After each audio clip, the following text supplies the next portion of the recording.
আজি এই ২৬ তাৰিখে মই কাৰ্যভাৰ অফিচিয়েলি মই আজি আৰম্ভ কৰিলোঁ আৰু মই আশা কৰোঁ মই ৰাইজৰ কাৰণে ভালকৈ কামখিনি কৰি যাব পাৰিম আৰু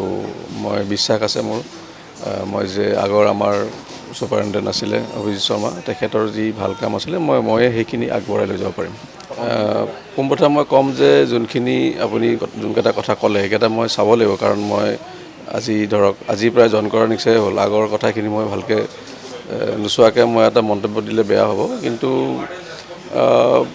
মই নাভাবোঁ যে এনেকুৱা ধৰণৰ কিবা ভুল চিকিৎসা কৰা হয় আমাৰ গুৱাহাটী চিকিৎসা মহাবিদ্যালয়ত বাকী আৰু অভিযোগটো কেতিয়াবা থকা যায় সেইখিনি আমি চালি জাৰি চাই ল'ম আৰু যদি কিবা ব্যৱস্থা ল'ব লগা সেইখিনি লৈ ল'ম বাকী অলৰেডি মই ৰাতিপুৱা কৈছিলোঁ যে আমি দুটামান নম্বৰ মানে দিম আৰু যাতে ৰাইজৰ কাৰণেও লাভ হয় আৰু আমাৰ হস্পিটেল ষ্টাফৰো লাভ হয় তেতিয়া মানে কেতিয়াবা ধৰক তাৰপৰা আহিব দিগদাৰী হয় কোনোবা ছাপ'জ ৱাৰ্ডত থাকিলে ইয়ালৈকে আহি পেলাই ক'বলৈ দিগদাৰী তেতিয়া তাতে আমাক নম্বৰটোতে যদি কৈ দিয়ে তেতিয়া আমি সেইখিনি ব্যৱস্থা ল'ব পাৰিম বুলি ভাবিম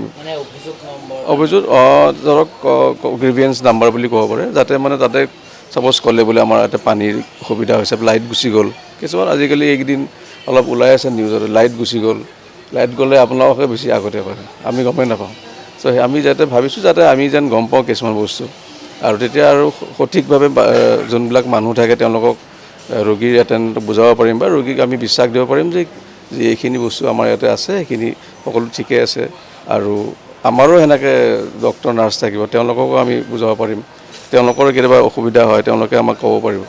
দুইফালৰ পৰা চেষ্টা কৰিম বুলি ভাবিছোঁ আৰু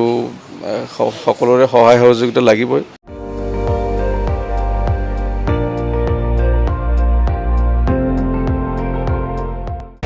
আপুনি চাই আছে ND24